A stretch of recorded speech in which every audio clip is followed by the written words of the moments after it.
الله والصلاة والسلام على من لا نبي بعده ونشهد أن لا إله إلا الله وحده لا شريك له ونشهد أن سيدنا مولانا محمدا عبده ورسوله أرسله بالحق بشيرا ونذيرا وداعيا إلى الله بإذنه وسراجا وقمرا منيرا أما بعد فأعوذ بالله من الشيطان الرجيم بسم الله الرحمن الرحيم الحمد لله رب العالمين الرحمن الرحيم مالك يوم الدين قال النبي صلى الله عليه وسلم من صلى صلاة لم يقرأ فيها فاتحة الكتاب أو فهي خداج ثلاثة غير تمام أو كما قال عليه الصلاة والسلام وقال تعالى إن الله وملائكته يصلون على النبي يا أيها الذين آمنوا صلوا عليه وسلموا تسليما اللهم صل على محمد وعلى آل محمد كما صليت على إبراهيم وعلى آل إبراهيم إنك حميد مجيد اللهم بارك على محمد وعلى آل محمد كما باركت على إبراهيم وعلى آل إبراهيم إنك حميد مجيد সম্মানিত মুসলিম কিরাম আল্লাহ রাব্বুল আলামিনের দরবারে আমরা শুকরিয়া আদায় করি যে মুহাম্মদুর আলামিন আমাদেরকে ইশার ফরজ নামাজ আমাদের সহিত আদায় করার তৌফিক দান করেছেন জন্য আমরা বলি আলহামদুলিল্লাহ এবং তারই পরে কোরআনের একটি মজলিসে বসার তৌফিক দান করেছেন জন্য আমরা আরেকবার বলি আলহামদুলিল্লাহ আমাদের এই তাফসীরের ধারাবাহিকতায় গত সপ্তাহে আমরা আলোচনা করেছিলাম تعوذ تسمية أعوذ بالله من الشيطان الرجيم بسم الله الرحمن الرحيم أتذكر আলোচনা করেছিলাম আজকে ইনশাআল্লাহ কোরআনের মধ্যে সবচেয়ে প্রথম যে সূরা সূরাতুল ফাতিহা অথবা আমরা যেটা জানি আলহামদুলিল্লাহ সূরা এই সূরা ইনশাআল্লাহ কতটুকু দেখে পড়া যায় এই আয়াতের মধ্যে যা পড়া যায় অল্প সময়ের মধ্যে ইনশাআল্লাহ আলোচনা করার চেষ্টা করব তো এই কোরআন আমাদের জন্য আমাদের পুরো জীবন বিধান এই কোরআন যেন আমাদের প্রত্যেকটা মানুষের জন্য আমরা যারা শুনব প্রত্যেকটা মানুষ আমাদের নিজেদের জন্য যেটা হিদায়াতের কারণ নয় এই নিয়ে আমরা শুনবো ইনশাআল্লাহ যে সূরার মধ্যে আল্লাহ তাআলা পবিত্র কোরআন এই মহাগ্রন্থ এটা আল্লাহ তাআলা শুরু করেছেন সূরাতুল ফাতিহার মাধ্যমে এটা এমন একটি সূরা যে সূরাকে আল্লাহ তাআলা পক্ষ থেকে নূর হিসেবে নাম করেছেন সুবহানাল্লাহ হাদিসের মধ্যে আছে হযরত আব্দুল্লাহ ইবনে আব্বাস রাদিয়াল্লাহু আনহু থেকে বর্ণনা তিনি বলেন যে বাইনামা জিবরিল قاعد عند النبي صلى الله عليه وسلم একদিন জিবরিল আমিন নবী সাল্লাল্লাহু আলাইহি ওয়াসাল্লামের কাছে বসা ছিলেন হঠাৎ করে একটি আওয়াজ শুনতে পেলেন উপর থেকে فسمع نقيضا من فوقه আকাশ থেকে যে আওয়াজ শুনতে পেলেন বিকট আওয়াজ এটা শোনার পর তিনি বললেন যে হাদা বাবুস সামাই এটা আসমানের দরজা এটা ফুটিহা اليوم আজকেই খোলা হয়েছে لم تفتح من قبل إلا اليوم এটা ইতিপূর্বে কখনোই খোলা হয়নি আজকেই খোলা হয়েছে সুবহানাল্লাহ এরপরে একজন নাযিল আমানা করে একজন ফেরেশতা অবতরণ করলেন ফেরেশতা অবতরণ করলেন তারপর তিনি বলেন যে আমার একজন ফেরেশতা নাযিল হয়েছে যেই ফেরেশতাও ইতিপূর্বে পৃথিবীতে কোনোদিন আসেন নাই সুবহানাল্লাহ এরপরে নবী সাল্লাল্লাহু আলাইহি ওয়াসাল্লাম বলেন ওই ফেরেশতা এসে সালাম দিলেন সাল্লামা فقال এরপরে বললেন আবশির বিনূরি ওদিতাহু লাম ইউতাবা নাবিয়্যুন ক্বাবলাক দুইটি নূরের সুসংবাদ গ্রহণ করুন যেই দুইটা নূর আপনার পূর্বে কোন নবীকে দান করা হয় নাই সুবহানাল্লাহ এক নম্বর নবীজি সাল্লাল্লাহু আলাইহি ওয়াসাল্লাম বলে ফেরেশতা আমাকে বলতেছে, এক নম্বর হলো ফাতিহাতুল কিতাব, দুই নম্বর হলো খাওয়াতিম ও সূরাতুল বাকারা।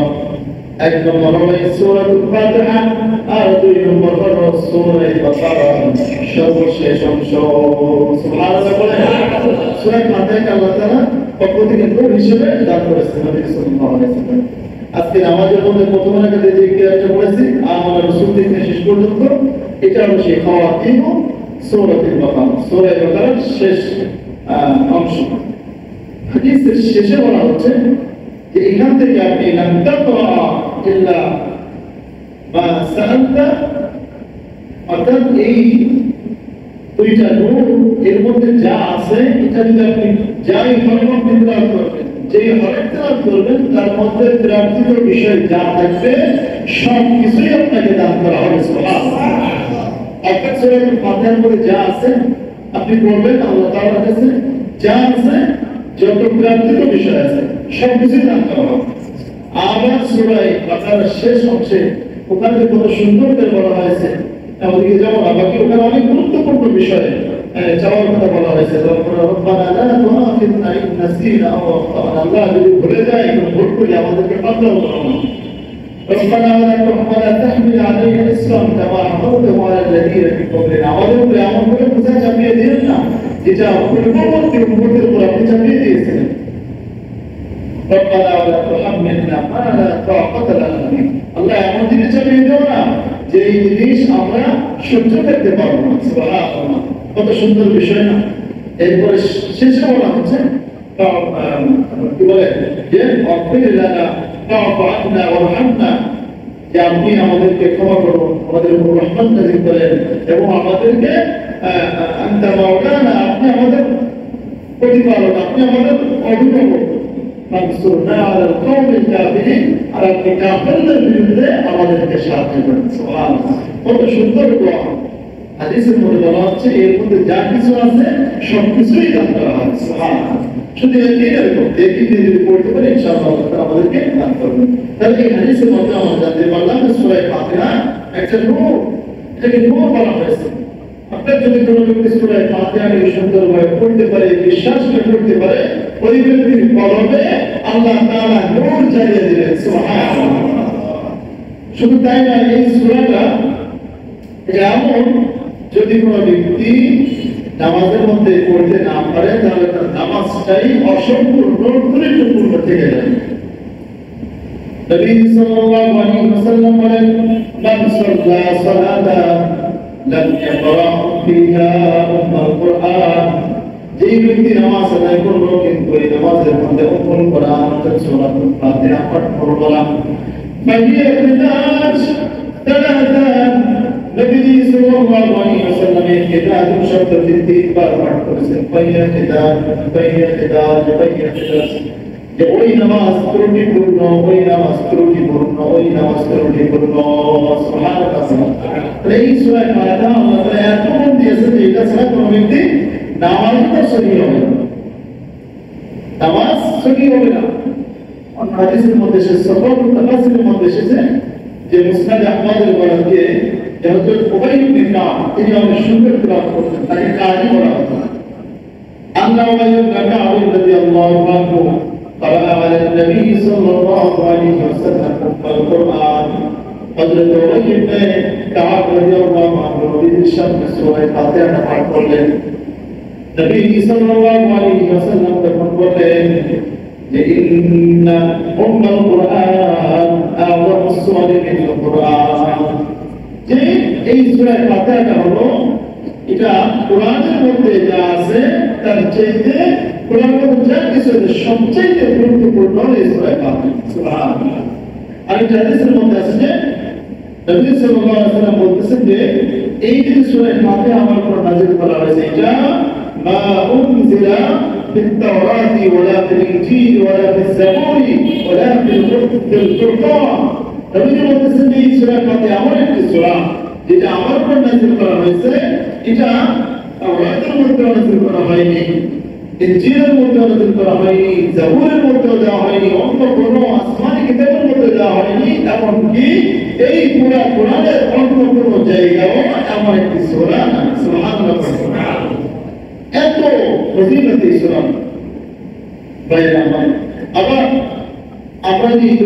তাওহীদের মধ্যে সূরা ফাতিহা পড়ি না, এই সূরা ফাতিহা যখন বান্দা যখন পড়ে প্রত্যেকটা আয়াতের শেষে আল্লাহ তাআলা নিজে জবাব দিতে থাকেন। সুবহানাল্লাহ।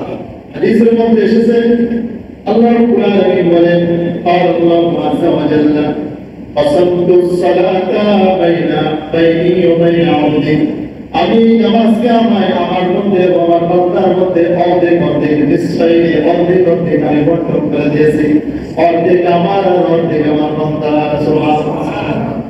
فإذا قال العبد الحمد لله رب العالمين, বান্দা যখন বলে আলহামদুলিল্লাহ রাব্বিল আলামিন, সকল প্রশংসা জগৎসমূহের প্রতিপালক আল্লাহ তাআলার জন্য, আল্লাহ রাব্বুল আলামিন জবাব দেন, হামিদানি আবদি, আমার বান্দা আমার প্রশংসা করেছে। সুবহানাল্লাহ। فإذا قال العبد الرحمن الرحيم, বান্দা যখন বলে আর রহমানির রহিম পরম করুণাময় অতিশয় দয়ালু, তখন আল্লাহ রাব্বুল আলামিন বলেন, আল্লাহ আলাইয়া আবদি ওয়া ফাওয়াদা ইলাইহি আবদি।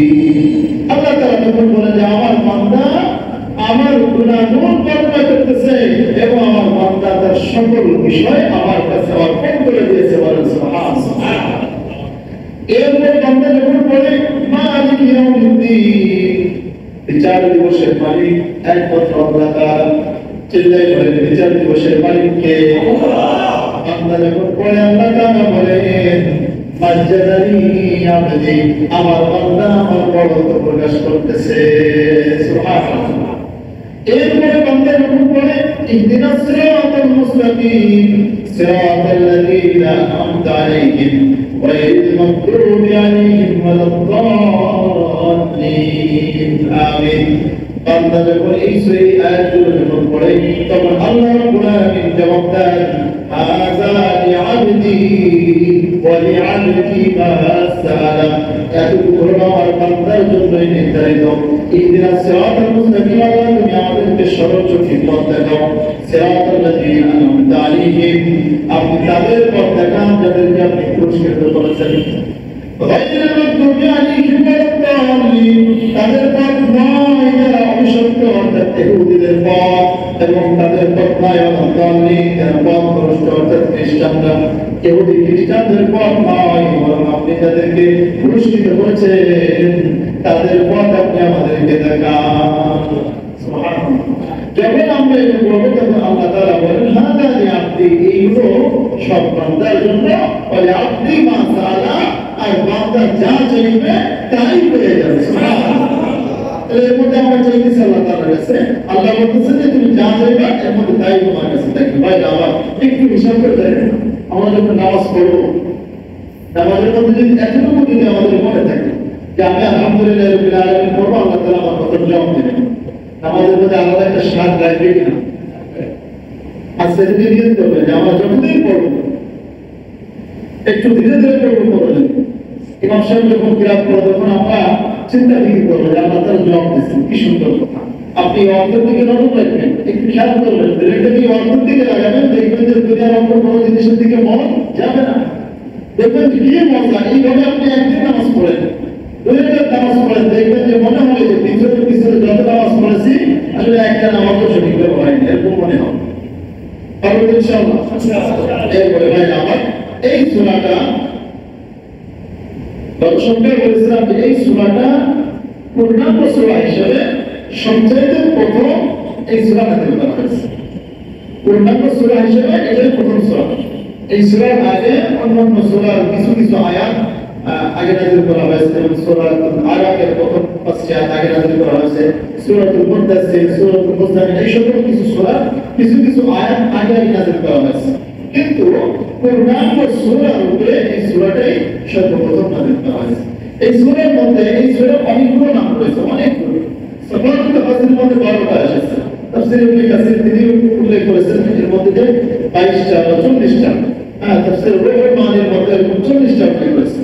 তো যাই সেখান থেকে দেখি একদম 13-14টা আলোচনা করবো ইনশাআল্লাহ। এক নম্বর এই সূরার নাম হলো সূরাতুল ফাতিহা। নাম কি? ফাতিহা। ফাতিহা মানে হলো সূচনা, ভূমিকা, প্রেরণা। আল্লাহ তাআলা এই সূরার মাধ্যমে যে এই মহাগ্রন্থ আল কোরআন শুরু করেছেন, ভূমিকা শুরু করেছে, এই জন্য এই সূরাতুল ফাতিহাকে ফাতিহা বলা হয়। 2 নম্বর এই সূরার নাম হলো উম্মুল কিতাব অথবা উম্মুল কুরআন। উম্মুল কিতাব বলা হয় কেন? কারণ হলো কুরআনের মধ্যে যা কিছু আল্লাহ তাআলা বর্ণনা করেছেন সব কিছু সংক্ষিপ্তভাবে এই সূরা ফাতিহার মধ্যে আল্লাহ তাআলা বর্ণনা করে দিয়েছেন। সুবহানাল্লাহ। কিভাবে? দেখবেন পুরো কোরআনের মধ্যে আল্লাহ তাআলা প্রধানত 2টি বিষয় আলোচনা করেছেন। এক নম্বর হলো ঈমান, 2 নম্বরে নেকামত। আরেকটা বিষয় আছে সেটা হলো আপনার কিয়ামত দিবস। এই প্রধানত 3টি বিষয় আলোচনা করা হয়েছে পুরো কোরআনের মধ্যে। আর আল্লাহ তাআলা এই সূরা ফাতিহার মধ্যে এই 3টা জিনিসকেই কেন্দ্রীভূত করে দিয়েছেন। সুবহানাল্লাহ। এই হিসেবে এই সূরা ফাতিহাকে উম্মুল কুরআন বা উম্মুল কিতাব বলা হয়, কোরআনের মা বলা হয়। এরপরে 3 নম্বর হলো এই সূরার নাম হলো সূরাতুল হামদ। আমরা বাংলায় বলি আল-হামদ সূরা, কোনো সমস্যা নেই, এটা একটা সূরার নাম সূরাতুল হামদ। হামদ মানে হলো প্রশংসা করা। আর এই সূরা পরিপূর্ণরূপে এই সূরার মধ্যে আল্লাহ তাআলার প্রশংসা দিয়ে ভরা, এই জন্য হামদ বলা হয়েছে। এই সূরার আরেকটি নাম হলো সূরাতুস সালাত, নামাজ। সালাত বলা হয়েছে কেন? কারণ এই সূরা পড়াটা হলো নামাজের জন্য অন্যতম একটি শর্ত। এই সূরা যদি কোনো ব্যক্তি নামাজের মধ্যে না পড়ে তার নামাজ সহিহ হবে না। হাদিসের মধ্যে আছে লা সালাতা লিমান লা সালাতা লিমান লা ফাতিহাতুল কিতাব লিমান লাম ইয়াকরা ফাতিহাতুল কিতাব। এই ব্যক্তি নামাজের মধ্যে সূরা ফাতিহা পড়বে না, ব্যক্তি নামাজ হবে না।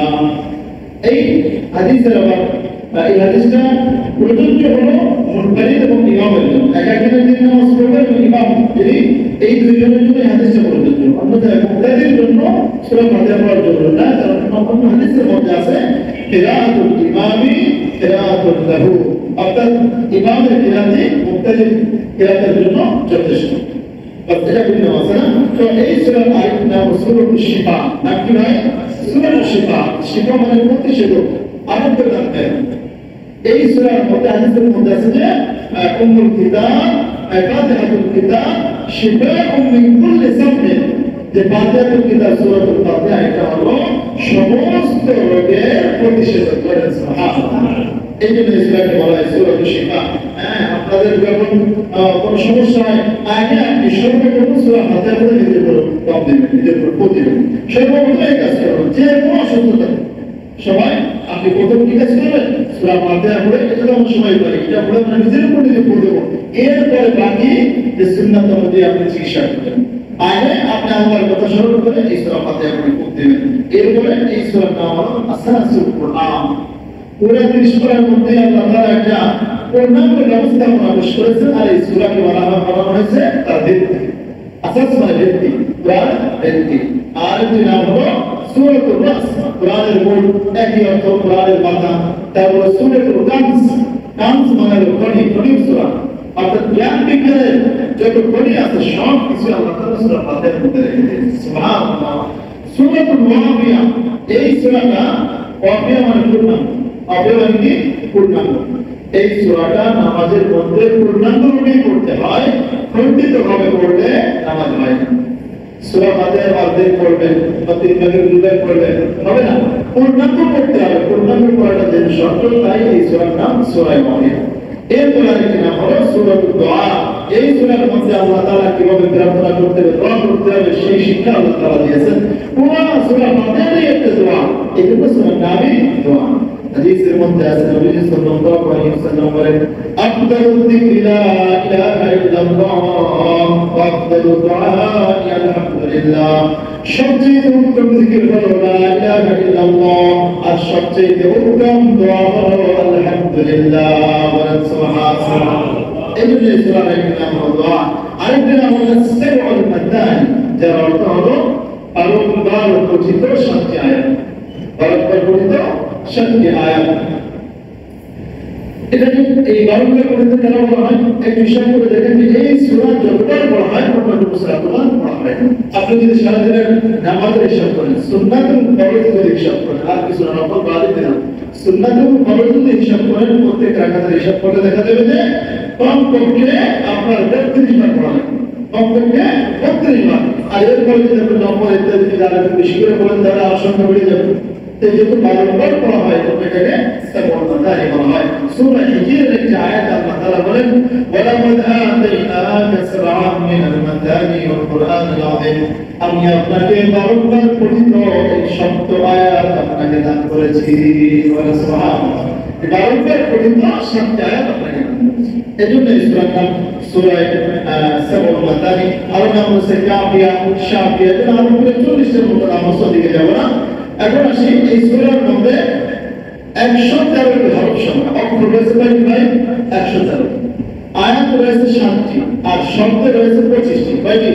25টি শব্দ, 113টি অক্ষর, আর আয়াত রয়েছে 7টি আয়াত। আল্লাহ তাআলা এই সূরাকে কেমন একটা অভিনন্দন পত্র হিসেবে পেশ করেছেন। কি হিসেবে ভাই? অভিনন্দন পত্র হিসেবে। এটা তার পক্ষ থেকে, বান্দার পক্ষ থেকে তার রবের কাছে পেশ করা হচ্ছে, রবের শিখানো বাক্যে। বলেন সুবহানাল্লাহ। আল্লাহ তাআলা আমাদেরকে শিখিয়ে দিয়েছেন তুমি কিভাবে অভিনন্দন পত্র দেবা আমার কাছে। এমনকি আমি দেখি যে অভিনন্দন পত্রে সাধারণত 3টি বিষয়। কয়টি বিষয়? 1 নম্বর প্রশংসা, 2 নম্বর পরিচয়, আর 3 নম্বর হলো দাবি দেওয়া চাওয়া হয়। আর এই সূরাকেও আল্লাহ তাআলা 3 ভাগে বিভক্ত করেছেন। প্রথম ভাগ প্রশংসা আল্লাহ তাআলা, দ্বিতীয় ভাগ আল্লাহ তাআলার মাঝে আমরা যে বান্দা, এই বান্দা এবং আল্লাহর মাঝে যে পরিচয়টা দেওয়া হয়েছে, আর তৃতীয় ভাগে বান্দার চাওয়া পাওয়া, দাবি দেওয়া পেশ করা হয়েছে। সুবহানাল্লাহ। আল্লাহ তাআলা বুঝাতে চান যে বান্দা প্রথম 3টি আয়াতে তুমি আমার প্রশংসা করবা, এরপরে 4th আয়াতে তুমি তোমার পরিচয় দিবা, আর এরপর থেকে বাকি আয়াতগুলোর মধ্যে তোমার যত চাওয়া পাওয়া, তোমার যত দাবি দেওয়া সব কিছু আমার কাছে পেশ করবা। সুবহানাল্লাহ। আল্লাহ তাআলা এটা আমাদেরকে বুঝিয়ে দিচ্ছেন যে এটা একটা প্রশংসা পত্র বা অভিনন্দন পত্র। এই জন্য ভাইরা, এটা একটা ঘটনা যে কারোর কাছ থেকে আপনি যদি কিছু নিতে চান, তাহলে প্রথম চলেই যদি আপনি বলেন আমাকে এই দিতে হবে, সেই দিতে হবে, কোনো একজন মন্ত্রী আসলে এলাকায়, আপনি যদি বলেন যে প্রথম দাঁড়িয়ে যে আমাদের এলাকায় এই সমস্যা সেই সমস্যা, এগুলো কেন না দিতে হবে, হবে এগুলো কি স্বীকৃত হবে? হবে না। প্রথমে তো আপনি বলবেন হ্যাঁ মাননীয় অমুক তমুক এই সেই, আপনার মতো চরিত্র ফুলের মতো উল্টান দেওয়া হয় না, এই সব কিছু বলে গেলে এরপরে বলা হবে আমরা মানিকপুরবাসী, আপনার কাছে কি করবো, সব কিছু বলে তারপরে বলবো যে কি মাননীয় ব্রিজ আমাদের একটা কি দরকার, স্পিকার দরকার, বুঝলো না আমাকে যাও, এরকম আমাদের দাবিতে আদেশ করা হয়। এটা একটা নিয়ম, ভদ্রতা। তো আল্লাহ তাআলা এই ভদ্রতা আমাদেরকে শিক্ষা দিচ্ছেন। তো প্রথম আয়াত আল্লাহ তাআলা বলছেন আলহামদুলিল্লাহি রাব্বিল আলামিন, সকলে পড়ি আলহামদুলিল্লাহি রাব্বিল আলামিন।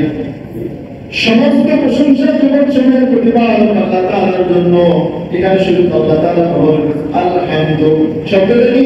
আলহামদু, হামদ মানে প্রশংসা করা। আর এর সঙ্গে আলিফ লাম মিলে আল্লাহ তাআলা এমন একটি অর্থ দিয়েছেন যে আলিফ লামের মাধ্যমে হয়তো জিনসি, আলিফ লামের জিনসি অথবা ইসতিগরাকি, যার অর্থ হলো যে প্রশংসা বলতে পৃথিবীতে যা আছে, প্রশংসা বলতে যা বোঝায় সকল প্রশংসাই একমাত্র আল্লাহ তাআলার। অর্থাৎ প্রশংসা আর কোনো জায়গায় বাকি থাকবে না, যত প্রশংসা আছে সবকিছু কার জন্য হবে?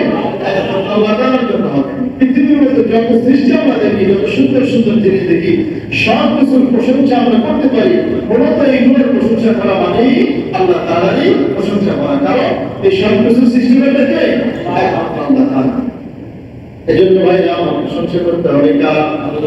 আল্লাহ তাআলার প্রশংসা বেশি বেশি করতে হবে। যদি আল্লাহ তাআলার প্রশংসা করে আমরা শেষ করতে পারবো না, আল্লাহ তাআলা আয়াতের মধ্যে বলেন সূরা লুকমানের মধ্যে ওয়ালাউ আন্না বিল আরদি মিন শাজারাতিন আকলামু ওয়াল বাহরু ইয়ামুদ্দুহু মিন বাদিহি সাবআতু আবহুরিন মা নাফিদাত কালিমাতুল্লাহ। রব্বুল আলামিন বলেন দুনিয়ার মধ্যে যত গাছ-গাছালি আছে, এই সকল গাছ-গাছালি যদি কলম বানানো হয় এবং যত সমুদ্র রয়েছে, যত সমুদ্রের পানি রয়েছে, সকল পানিকে যদি আরো 7 গুণ দেওয়া হয় এবং এই সমুদ্রের পানি দিয়ে যদি কালি বানানো হয়, কিন্তু এই কালি দিয়ে যখন কলম কালি দিয়ে আমার আল্লাহর প্রশংসা মানে লেখা শুরু হবে, লিখতে থাকবে, এক সময় দেখা যাবে যে এই 7 গুণ সমুদ্র এক সময় শেষ হয়ে যাবে, কালি শেষ হয়ে যাবে, গাছপালা সব শেষ হয়ে যাবে, কিন্তু আমার আল্লাহর প্রশংসা শেষ হবে না। আল্লাহর প্রশংসা কত বেশি, দুনিয়ার মধ্যে আমরা যা কিছু দেখি কি সব কিছু কিন্তু দুনিয়ার একটা শেষ আছে, কি বলে এই দুনিয়ার মধ্যে যা কিছু আছে এগুলো এক সময় একটা করে শেষ করতে করতে শেষ হবে, এগুলো লিমিটেড। কিন্তু আল্লাহ তাআলার প্রশংসা মানে আপনি বুঝে যার কোনো শেষ নেই। যদি আল্লাহ তাআলা এখানে 7 সমুদ্র বলেছে, 7 গুণ বলেছেন, কিন্তু 7 উদ্দেশ্য নয়, ওরা আদিত্য বোঝানোর উদ্দেশ্য। এখানে 7-এর মধ্যে নির্দিষ্ট নয়, 7-এর জায়গায় 70,000 গুণ দেন, তারপর একসময় শেষ হয়ে যাবে, কিন্তু আল্লাহ তাআলার প্রশংসা মানে শেষ হবে না। সূরা কাহফের আরেকটা আয়াত এটা আরো বুঝে আসবে। আল্লাহ তাআলা বলেন, কুল লাউ কানা ফিল বাহরি মিন শাজারাতিন قل لو كان البحر مدادا لكلمات ربي যদি দুনিয়ার মধ্যে যত সমুদ্র আছে এই সমুদ্রের পানিতে যদি কালিমা হয় আল্লাহ তাআলার প্রশংসা মানে লেখা শুরু হয়, এই সমস্ত পানি সব শেষ হয়ে যাবে। ওয়ালাউ জিনা বিমিথলিহি মাদাদা, আল্লাহ তাআলার প্রশংসা মানে শেষ হয়, এই সকল পানি সব শেষ হয়ে যাবে, কিন্তু আমার আল্লাহ তাআলার প্রশংসা মানে শেষ হবে না।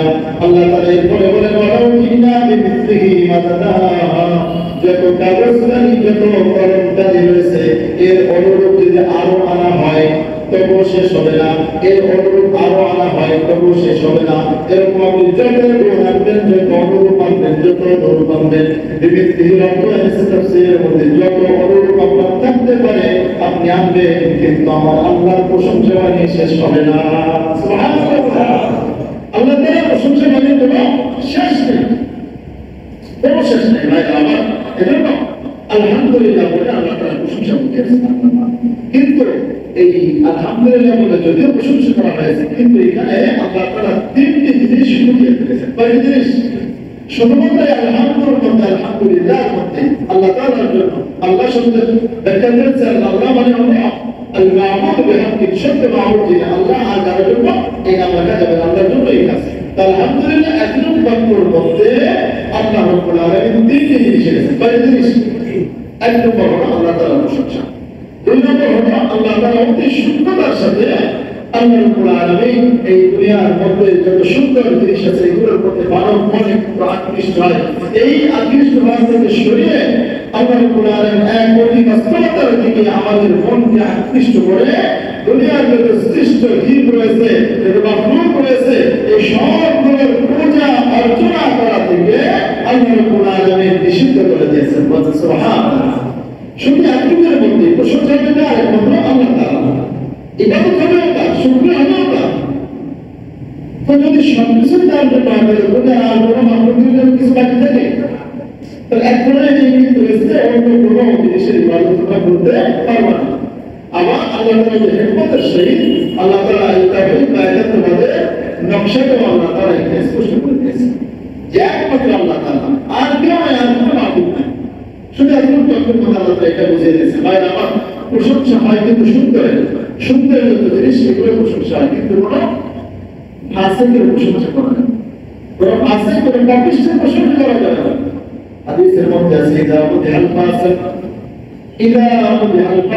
ওয়াগদিবা রাব্বুহু ওয়াহতাজ্জাল আরশু, যখন কোনো ফাসিকের প্রশংসা করা হয় তখন আমার আল্লাহ রাব্বুল আলামিন রাগান্বিত হয়ে যান। শুধু তাই নয়, আরশাদি পর্যন্ত তরতার করে কেঁপে ওঠে। বলেন সুবহানাল্লাহ। এজন্য কোনো ফাসিক কোনো পাপিষ্ঠের কোনো প্রশংসা চলবে না।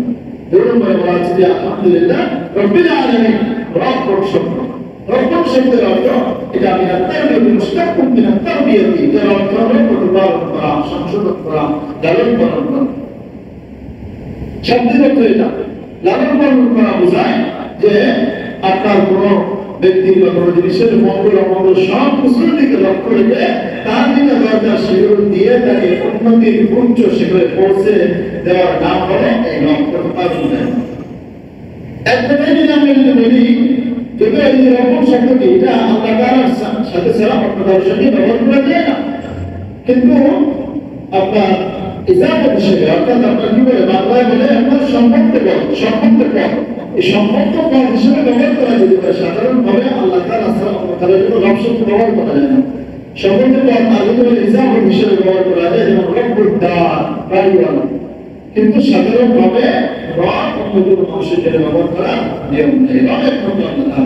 এক কথায় যদি বলে রব কাকে বলে, আপনি এতটুকু বুঝতে পারবেন যে জাহান, যতটুকু জাহান যে ওই জিনিস যতটুকু যখন প্রয়োজন তাকে তখন সেই জিনিস ততটুকু ফরিয়াদ করার আগে যিনি পৌঁছে যান তার নামই হন সুবহানাল্লাহ।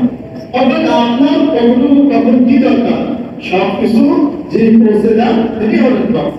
যেমন আপনি লক্ষ্য করবেন যে বাংলাদেশের এই যে কুকুর ভাল্লুক ইত্যাদি যেগুলো প্রাণী আছে এগুলোর চামড়া এগুলোর পশম একটু পাতলা পাতলা ছোট ছোট।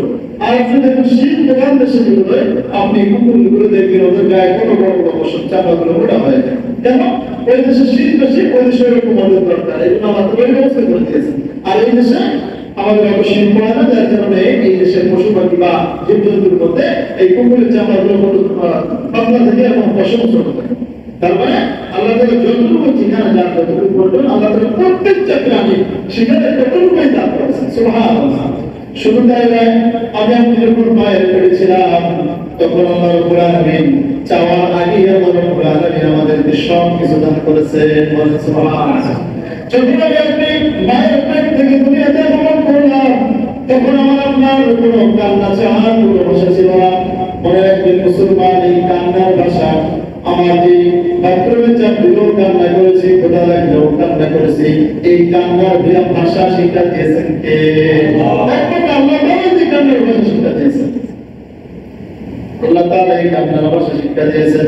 আমি তো চেয়ে আনিনি যে আল্লাহ আমাকে কান্নার ভাষা শিক্ষা দাও।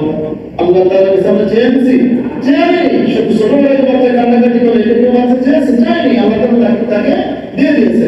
এইভাবে আমাদের জীবনের এই পরিবর্তনের দিকে লক্ষ্য রাখি, দেখবেন প্রতিটা জিনিস অটোমেটিক আল্লাহ তাআলার পক্ষ থেকে আসে। তাহলে আল্লাহ তাআলা যাকে যতটুকু প্রয়োজন যখন প্রয়োজন তাকে ততটুকু সেই জিনিস দিয়ে দেওয়ার নাম হলো কি? রব। আল্লাহ রাব্বুল আলামিন মনে রাখবেন রব কাকে বলে? ফিরাউন জিজ্ঞেস করেছিল। ফিরাউন জিজ্ঞেস করলো মুসার কাছে, ক্বালা রাব্বুকুমা ইয়া মুসা, ক্বালা মান রাব্বুকুমা ইয়া মুসা। ফিরাউন বলল, তোমার রব আমার কে বলো আমাকে। মুসা আলাইহিস সালাম বলতেছেন, ক্বালা রাব্বুনা আল্লাযী আ'তা কুল্লা শাইইন খালকাহু সুম্মা হাদা। আমার রব তিনি যিনি প্রত্যেকটা জিনিসকে যোগ্য উপযুক্ত করে সৃষ্টি করেন এবং তাকে তিনি হিদায়াত দান করেন সুবহানাল্লাহ। প্রত্যেকটা জিনিসকে হিদায়াত দান করেন। হিদায়াত তিন প্রকার, সেটা আমি সামনে বলবো সূরা বাকারার মধ্যে। এখানে হিদায়াতের একটা প্রকার, সেটা এখানে যেটা উদ্দেশ্য সেটা হলো যে দেখবেন যে একটা মুরগির বাচ্চা ডিম ফুটেই কিন্তু সে বের হয়ে খাওয়া শুরু করে, ঠোকর মারতে শুরু করে। এই ঠোকর মারা শিক্ষা কে দিয়েছেন? আল্লাহ তাআলা। এটা হিদায়াতের অন্তর্ভুক্ত। প্রতিটা গ্রামের মধ্যে দেখবেন যে কিছু শিক্ষা আল্লাহ তাআলা দিয়ে দিয়েছেন। গরুর বাছুর বের হওয়ার পরে কিছুক্ষণ পরে সেই তার মায়ের গরুর দুধ চুষতে শুরু করে, একটা বাচ্চা বের হয়ে সে তার মায়ের স্তন চুষতে শুরু করে। এই শিক্ষা কে দিয়েছেন? আল্লাহ তাআলা। এখানে হিদায়াতের অর্থ এটা। তাই আমার এই জন্য আল্লাহ রাব্বুল আলামিন আমাদের রব যিনি সব কিছুকে পরিপূর্ণ সৃষ্টি করেন এবং সব কিছু হিদায়াত দান পরিপূর্ণ হিদায়াত দান করেন বলেন সুবহানাল্লাহ। তাই আমার এই ছিল রবের পরিচয়। শুধু তাই না, আল্লাহ রাব্বুল আলামিন এই মানুষকে সৃষ্টি করেছেন, সমান করেছেন, সুসজ্জিত করেছেন। এই সবগুলো গুণ যার মধ্যে থাকবে তিনি হলেন রব। এই সবগুলো গুণ সূরা আলার মধ্যে আল্লাহ তাআলা নিয়ে এসেছেন। সাব্বিহ ইসমা রাব্বিকাল আলা আল্লাযী খালাকা ওয়া সাওয়া ওয়াল্লাযী কদ্দারা ফা'আলা। যে আপনি আপনার মহান প্রভুর তাসবিহ পাঠ করেন, যিনি সৃষ্টি করেন অথবা সমান করেন, অন্যান্য কদ্দারা পরিমিত দান করেন, যেখানে যতটুকু দরকার ততটুকু দান করেন, এরপরে ফা'আলা, এরপরে হিদায়াত দান করেন। একটু হিসাব করে দেখুন, আমাদের চোখ আল্লাহ তাআলা কপালে দিয়েছেন না? যদি এই চোখ যদি পিছনে দিতেন কি অবস্থা হতো? হাত দুটো সামনে দিয়েছেন, যদি হাত দুটো লেগে দিতেন আমরা সাত গ্রহণ করি কি দেবেন? জিহ্বা দিয়ে। যদি আল্লাহ তাআলা ব্যবস্থা করতেন যে না জিহ্বাতে সাত গ্রহণ করতে পারতাম, তোমার এই হাতের তালুর মধ্যে সাত গ্রহণের জিনিস দেওয়া, তাহলে কি অবস্থা হতো আমাদের বলেন? এই জন্য আল্লাহ তাআলা যতটুকু যা দরকার পরিমিত ভাবে আল্লাহ তাআলা আমাদেরকে দান করেন সুবহানাল্লাহ। অতএব এই সকল গুণ যার মধ্যে থাকবে তিনি হলেন একমাত্র রব। এরপরে বলছে রব্বুল আলামিন, আলামিন এটা আলামুন এর বহুবচন। আর আলামুন শব্দটিও ইসমে জামা হয়। আলামুনের মধ্যে আলামুন মানে একটা জগৎ, আর একটা জগতের মধ্যে কত কিছু থাকে, ঠিক না? এই আলামুন, এটা আলামুনের বহুবচন আলামিন, যার অর্থ জগৎ সমূহ। এই পৃথিবীর মধ্যে আমরা তো শুধু জানি দুইটা জগৎ, এগুলো তার বড় জগৎ, ঠিক না?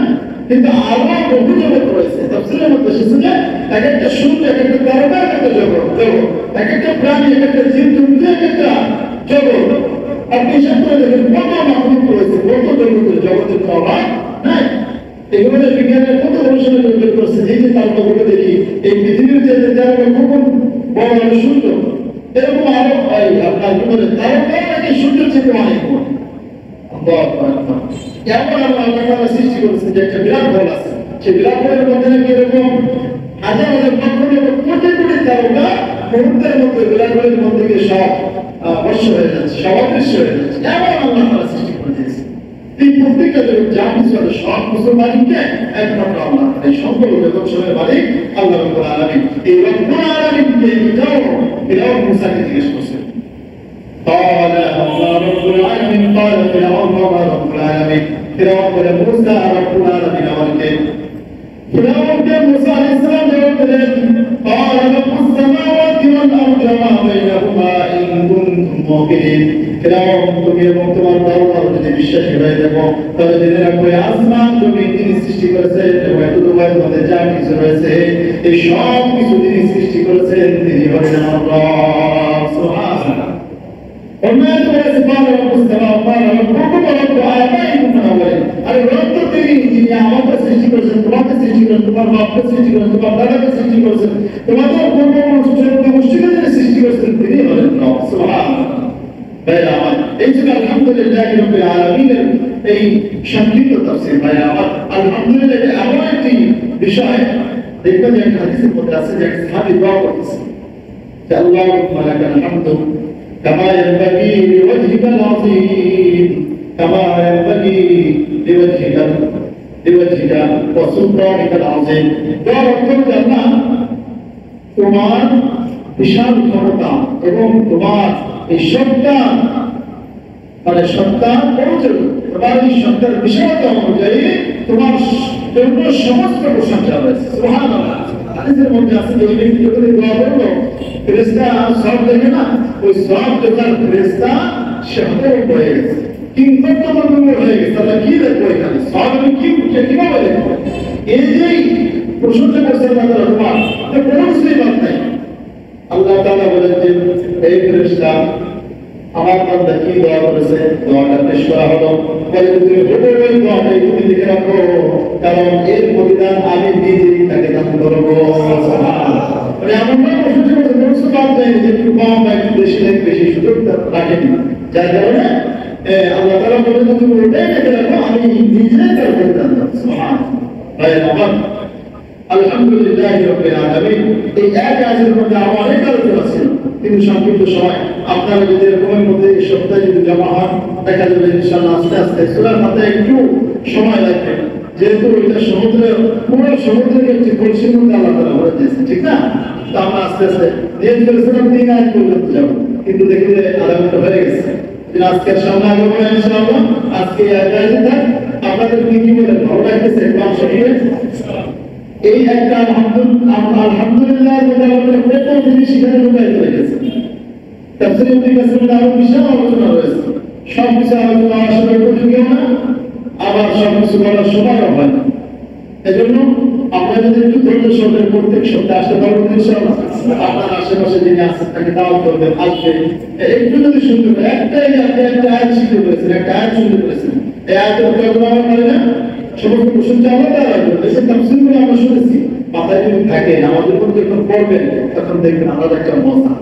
আর এটাই আল্লাহ তাআলা কোরআনের নূর। আপনি এই ওয়াজের বেশি যত করবেন আপনার কলম তত বেশি শক্তিশালী হবে, তত বেশি পরিষ্কার হবে ইনশাআল্লাহ। আল্লাহ তাআলা যা আমরা শুনলাম এটার উপরে পরিপূর্ণ তৌফিক দান করেন। আমিন। আলহামদুলিল্লাহ।